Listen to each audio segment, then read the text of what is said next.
Hello everybody, welcome back. आज हम लोग पार्ट्स ऑफ द सेंटेंस का स्टडी करेंगे। देखिए, पार्ट्स ऑफ द सेंटेंस।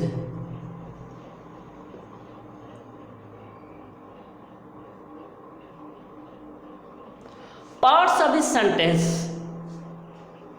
किसी भी सेंटेंस के मुख्य रूप से दो पार्ट होते हैं, subject and predicate. Subject and predicate किसी भी सब्जेक्ट के ये मुख्य पार्ट होते हैं, ठीक है। लेकिन इसको और भी डिटेल में समझते हैं, जानने का प्रयास करते हैं। किसी सेंटेंस की रचना करते समय सर्वप्रथम किसी प्राणी अथवा वस्तु का उल्लेख किया जाता है। क्लियर? किसी सेंटेंस की रचना करते समय सर्वप्रथम किसी प्राणी अथवा किसी वस्तु का उल्लेख किया जाता है और उस प्राणी या वस्तु के बारे में कुछ वर्णन किया जाता है। अतः प्रत्येक वाक्य के दो भाग होते हैं। पहला भाग क्या है? वह व्यक्ति या वस्तु जिसके विषय में हम कुछ कहते हैं। पहला भाग क्या है? वह व्यक्ति या वस्तु जिसके विषय में हम कुछ कहते हैं। दूसरा भाग क्या है? वह व्यक्ति या वस्तु जिसके विषय में कुछ कहा जाता है। ध्यान देना है, वह व्यक्ति या वस्तु जिसके विषय में कुछ हम कहते हैं और वह व्यक्ति या वस्तु जिसके विषय में कुछ कहा जाता है। बारीकियों को समझना है। जैसे Ashok was a great ruler. जैसे Ashok was a great ruler. देखिए, Ashok was a great ruler, यह एक सेंटेंस है, ठीक है। यह एक सेंटेंस है। ध्यान दीजिए, हमने पहली बात बताया था, वह व्यक्ति या वस्तु जिसके विषय में कुछ कहते हैं। वह व्यक्ति या वस्तु जिसके विषय में कुछ कहते हैं, यानी अशोक के विषय में हम कुछ कहते हैं, ठीक। जिसके विषय में कुछ कहते हैं वह सब्जेक्ट हो जाता है और वह व्यक्ति या वस्तु जिसके विषय में कुछ कहा जाता है, यानी जो कुछ भी कहा जाता है वही प्रेडिकेट हो जाता है। देखिए, हो गया। बस ये दो बातें हमने बताया था, वह व्यक्ति या वस्तु जिसके विषय में हम कुछ कहते हैं। पहली बात, वह व्यक्ति या वस्तु जिसके विषय में कुछ कहा जाता है। जैसे Ashok was a great ruler, तो क्या अशोक सब्जेक्ट है और यह आपका प्रेडिकेट है, ठीक है। तो इस तरह से आप समझ सकते हैं कि किसी भी वाक्य के दो भाग होते हैं। किसी भी वाक्य के दो भाग होते हैं। किसी भी वाक्य के दो भाग होते हैं। क्या क्या? सब्जेक्ट, फर्स्ट सब्जेक्ट और दूसरा प्रेडिकेट। बस किसी भी सब्जेक्ट के मुख्य रूप से दो भाग होते हैं, सब्जेक्ट और प्रेडिकेट। सर्वप्रथम मैं आपको बताना चाहता हूं कि सब्जेक्ट किसे कहते हैं। सब्जेक्ट क्या होता है? सर्वप्रथम मैं सब्जेक्ट के बारे में बताना चाहता हूं। सब्जेक्ट किसे कहते हैं? कर्ता किसे कहते हैं? सब्जेक्ट को हिंदी में कहते हैं कर्ता। कर्ता किसे कहते हैं? वह व्यक्ति या वस्तु का नाम, वह व्यक्ति या वस्तु का नाम जिसके बारे में हम बात करते हैं। वह व्यक्ति या वस्तु जिसके बारे में, वह व्यक्ति या वस्तु का नाम जिसके बारे में हम बात करते हैं सब्जेक्ट कहलाता है। ठीक, जैसे देखिए Ramesh is reading the newspaper. अब चलिए डेफिनेशन से हम इसको देखते हैं।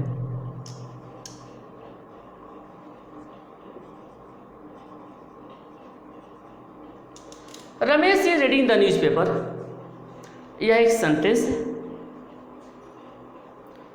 फिर हमें बताना सब्जेक्ट किसे करते हैं, कर्ता किसे करते हैं। देखिए कर्ता वह व्यक्ति या वस्तु, वह व्यक्ति वस्तु का नाम जिसके बारे में हम बात करते हैं, वह व्यक्ति या वस्तु का नाम जिसके बारे में हम बात करते हैं वह सब्जेक्ट कहलाता है। जिसके बारे में हम बात करते हैं, जैसे हमने कहा कि Ramesh is reading the newspaper, किसके बारे में बात कर रहे हैं भाई, सब्जेक्ट के बारे में बात कर रहे हैं। तो जिसके बारे में हम बात करते हैं उसी को हम सब्जेक्ट करते हैं। या तो आप ऐसे समझिए या दूसरे तरीके से समझिए। सब्जेक्ट मीन्स कर्ता, कर्ता मीन्स जो कार्य करता है, जो कार्य करता वही कर्ता होता है। तो Ramesh is reading the newspaper, Ramesh कार्य कर रहा है, वह समाचार पत्र पढ़ रहा है, तो यहाँ पर रमेश कर्ता हो गया, सब्जेक्ट हो गया। जिसको आप आसानी से समझ सकते हैं समझिए। तो इस तरह से सब्जेक्ट किसे कहते हैं यह आपके समझ में आ गया होगा। वह व्यक्ति वस्तु का नाम जिसके बारे में हम बात करते हैं वह सब्जेक्ट होता है। चलिए अब मैं आपको बताता हूँ प्रेडिकेट के बारे में। प्रेडिकेट को हिंदी में कहते हैं विधेय। प्रेडिकेट को हिंदी में कहते हैं विधेय। देखिए लेकिन प्रेडिकेट कहते किसे हैं, हम सब्जेक्ट के बारे में कुछ कहते हैं, हम सब्जेक्ट के बारे में कुछ कहते हैं उसे ही प्रेडिकेट कहा जाता है बस। यानी सब्जेक्ट के बारे में जो कुछ भी कहा जाता है वही प्रेडिकेट होता है, वही विधेय होता है। जैसे सब्जेक्ट के बारे में क्या कहा जा रहा है कि समाचार पत्र पढ़ रहा है, सब्जेक्ट क्या कर रहा है समाचार पत्र पढ़ रहा है। यानी सब्जेक्ट जो कुछ भी कार्य करेगा वही प्रेडिकेट हो जाएगा बस। यह आपको प्रेडिकेट समझ में आ गया होगा, ठीक है। तो इस तरह से किसी सेंटेंस के मुख्य रूप से दो भाग होते हैं, सब्जेक्ट और प्रेडिकेट। जिस तरह से किसी सेंटेंस के दो भाग होते हैं सब्जेक्ट और प्रेडिकेट, ऐसे ही सब्जेक्ट के भी भाग होते हैं, प्रेडिकेट के भी भाग होते हैं। पहले मैं आपको पार्ट्स ऑफ सब्जेक्ट बताता हूँ, फिर उसके बाद मैं आपको पार्ट्स ऑफ प्रेडिकेट बताऊंगा। जिसे देखिए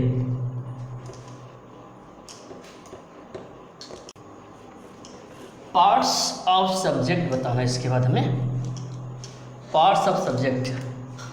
चलिए जैसे कि मैंने आपको बताया कि एक सेंटेंस के मुख्य रूप से दो पार्ट्स होते हैं, सब्जेक्ट और प्रेडिकेट। तो सब्जेक्ट के भी पार्ट्स होते हैं।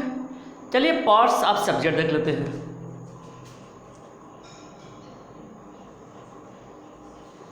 पार्ट्स ऑफ सब्जेक्ट, ठीक है। पार्ट्स ऑफ सब्जेक्ट को मैं टेबल के माध्यम से बताता हूँ। देखिए पार्ट्स ऑफ सब्जेक्ट, सब्जेक्ट और प्रेडिकेट, ठीक। अब कुछ सेंटेंस दे करके मैं आपको बताता हूँ। जैसे Sunita dances,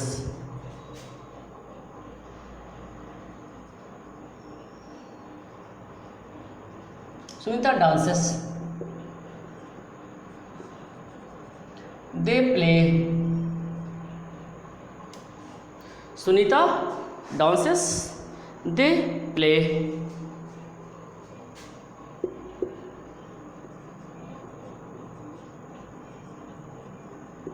Smoking is injurious.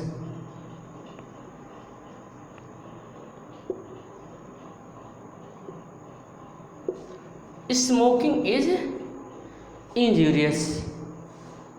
Next sentence देखते हैं, जैसे to swim is a good exercise.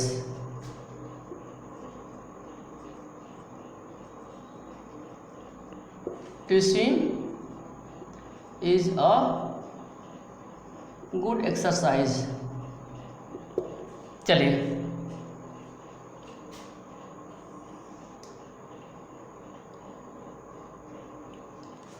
हमने जो है टेबल फर्स्ट इशू लिखते हैं।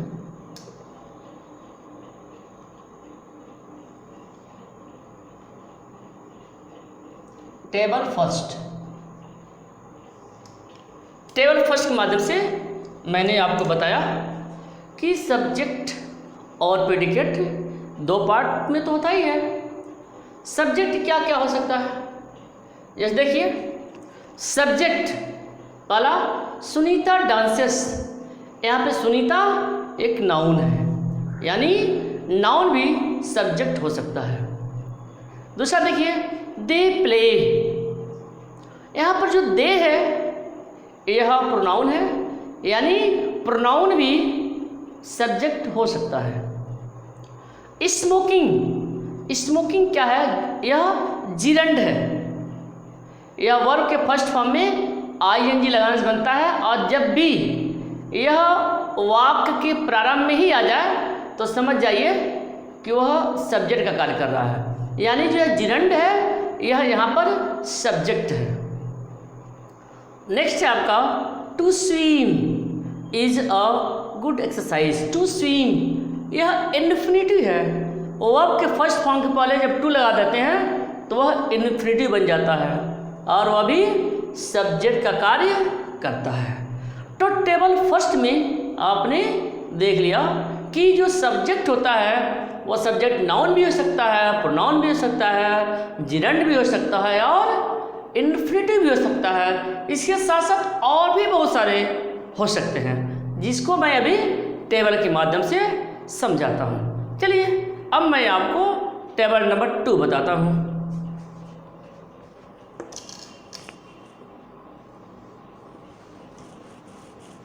टेबल नंबर 2,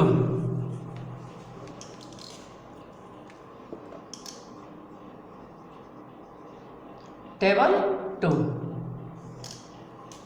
ठीक है। हमें सब्जेक्ट के बारे में ही बताना है मुख्य रूप से, तो चलिए देखिए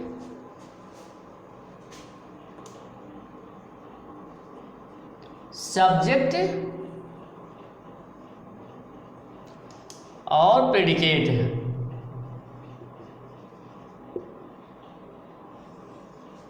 ठीक है, यहाँ पर जो सब्जेक्ट है इसके भी 2 भाग हो जाएंगे। जो सब्जेक्ट है इसके भी 2 भाग हो जाएंगे, ध्यान दीजिए।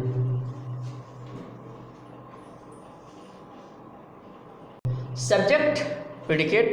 सब्जेक्ट में 2 पार्ट हो गए, क्वालिफायर और हेडवर्ड। तो इस तरह से आपने देखा कि जो सब्जेक्ट हैं इनके 2 पार्ट मैं बताने जा रहा हूँ। जैसे अगर रैन, गर्ल रैन, ठीक है। नेक्स्ट सेंटेंस जैसे the moon shines in the sky.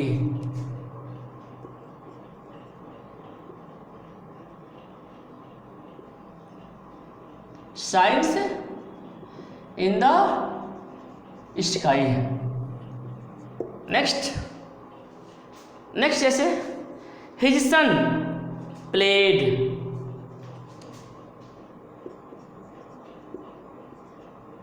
His son played।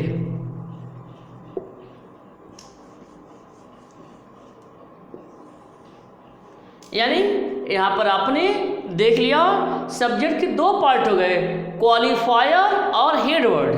Qualifier A and the, जो भी आपके कुछ वर्ड्स हैं क्वालिफाई जो करते हैं, ए गर्ल, अ गर्ल, यानी अ गर्ल जो है ये दोनों मिलकर के सब्जेक्ट हैं। और सब्जेक्ट के दो भाग हो गए, क्वालिफायर और head word. The moon, the qualifier है और मून हेड वर्ड है, यानी द मून को हम सब्जेक्ट कहेंगे। हिज सन प्लेड, हिज यह क्वालिफायर है और सन नाउन हो गया, यानी हिज सन जो है यह सब्जेक्ट बन गया। तो इस तरह से आपने टेबल नंबर 2 देखा। चलिए अब मैं आपको टेबल नंबर 3 बताता हूँ। टेबल नंबर 3,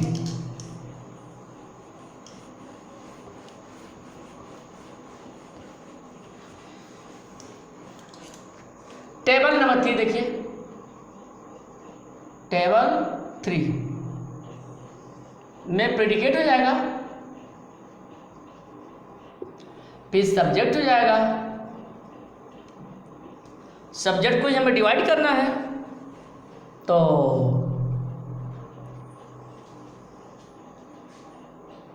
सब्जेक्ट के यहाँ पर 3 पार्ट्स हो गए। देखिए सब्जेक्ट के यहाँ पर 3 पार्ट्स, डिटरमाइनर, एडजेक्टिव और नाउन। हम सब्जेक्ट को ही क्लासिफाई कर रहे हैं, तो सब्जेक्ट को ही आप ध्यान से समझने का प्रयास करिए।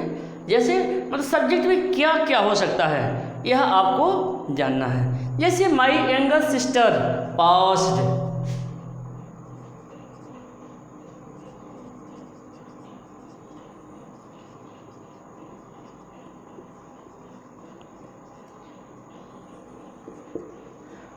माई यंगर सिस्टर पास्ट, देखिए डिटरमाइनर आ गया, एडजेक्टिव आ गया, फिर नाउन आ गया, यानी सब्जेक्ट में डिटरमाइनर, एडजेक्टिव और नाउन सब हो जाएंगे। और आपका प्रेडिकेट है verb. Next, the clever boy ran away,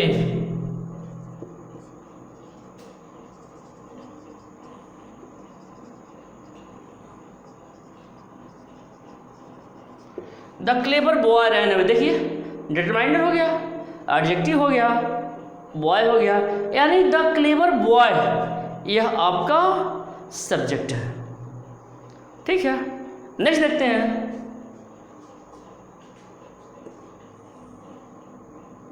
तीसरा, अ ब्यूटीफुल गर्ल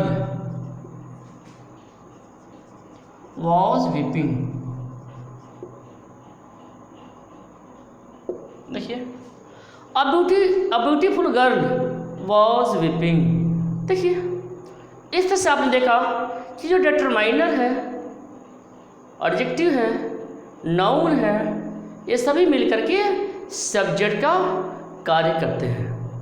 ठीक है, चलिए अब मैं आपको टेबल नंबर 4 बताने चल रहा हूँ, जिसे देखिए।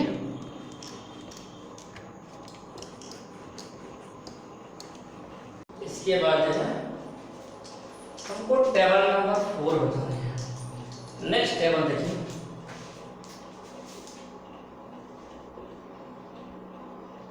टेबल 4। चलिए टेबल 4 के माध्यम से हम सब्जेक्ट का डिवीजन करते हैं। तो देखिए पहले सब्जेक्ट लिखेंगे,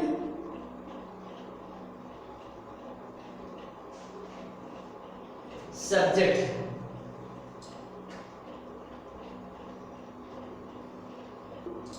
उसके बाद लिखेंगे यहां हम प्रेडिकेट। ठीक है, इस प्रेडिकेट के भी कई पार्ट्स होंगे।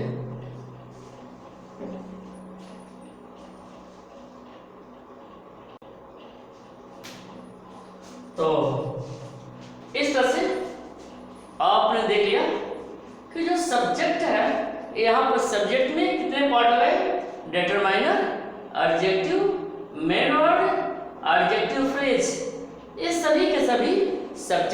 हो गए। जैसे the lame beggar with a stick slipped. ठीक है, तो देखिए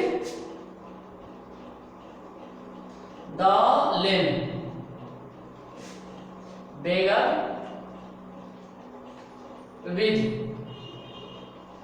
with a stick slipped। देखिए आप जैसे जैसे आगे बढ़ेंगे वैसे वैसे जो है जो सब्जेक्ट का दायरा है वह भी बढ़ता चला जाएगा। The lame beggar with a stick, the lame beggar with a stick पूरा का पूरा सब्जेक्ट है। ठीक है, इस सब्जेक्ट को यदि हम डिवाइड करेंगे तो इसमें डिटरमाइनर होगा, एडजेक्टिव होगा, मेन वर्ड होगा, जो पहले आपने देखा हुआ है। इसमें एडजेक्टिव फ्रेज बस जुड़ गया है। तो the lame beggar with a stick slipped हो गया। चलिए नेक्स्ट सेंटेंस देते हैं। जैसे my elder son in Delhi is an advocate. My elder son in Delhi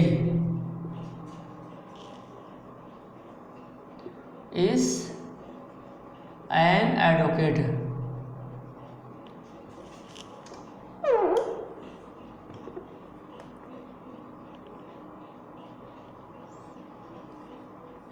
an advocate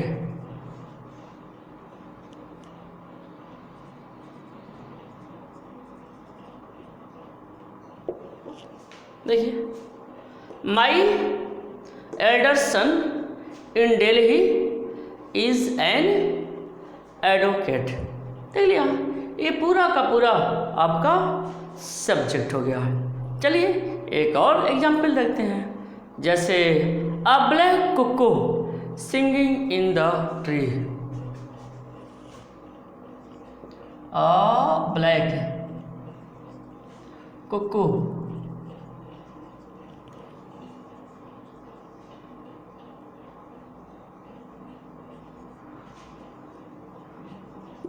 singing in the tree flew away।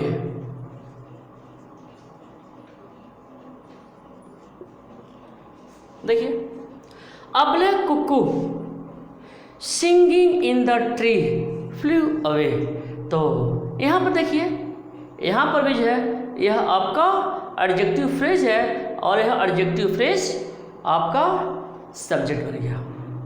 देखिए तो सब्जेक्ट में a black cuckoo singing in the tree, ये पूरा का पूरा सब्जेक्ट हो गया। A black cuckoo singing in the tree पूरा का पूरा सब्जेक्ट हो गया और ये आपका प्रेडिकेट है फ्लू अवे।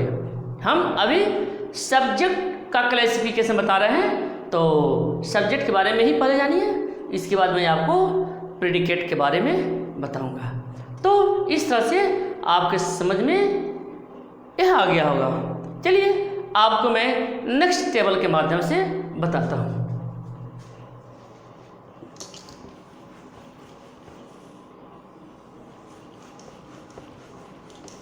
नेक्स्ट टेबल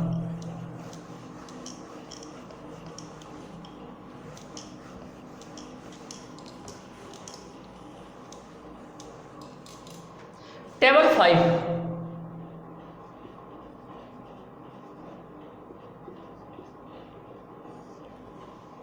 चलिए टेबल 5 में देखिए, जैसे use of it and there, use of it and there, यह टेबल 5 में हमको यह बताना है।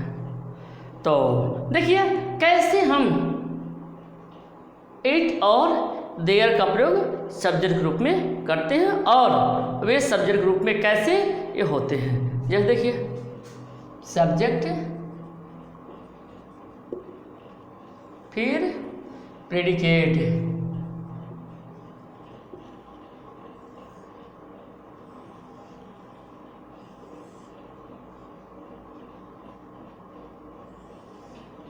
ठीक है। जैसे पहले हम इट का प्रयोग करते हैं, जैसे it is raining,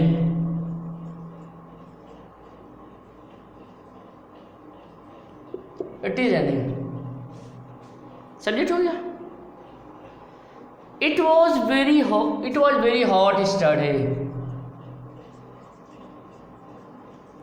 hot today, today कुछ भी लिखिए। It was very hot today, आज बहुत गर्मी थी। Next, there was a dog,